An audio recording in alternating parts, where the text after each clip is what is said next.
কিন্তু কষ্ট হয় তখন যখন আমাদের মুসলমানের প্রোগ্রাম এটা, আর হাজার হাজার মুসলমান থাকা সত্ত্বেও আমরা এই মাহফিলে উপস্থিত হই না, এই মাহফিলে যাই না, এই মাহফিলে গিয়ে আমরা কোরআন হাদিসের কথাগুলো শুনি না। তখন কথা ঠিক কিনা বলেন?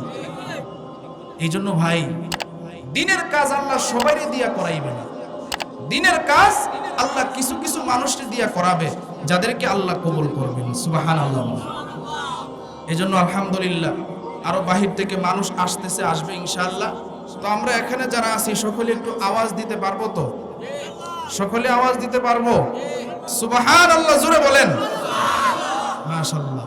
তাহলে বোঝা গেল ওয়াজে মনোযোগ মোটামুটি আসছে। কথা ঠিক কিনা বলেন? আচ্ছা, এই যে আমরা মাহফিলে আসলাম, আমাদেরকে তৌফিক দিয়েছেন কে? আওয়াজটা হয় নাই, আরো জোরে দিয়ে বলেন কে? তোয়াতে তাওফিক তোয়াত হামজে তো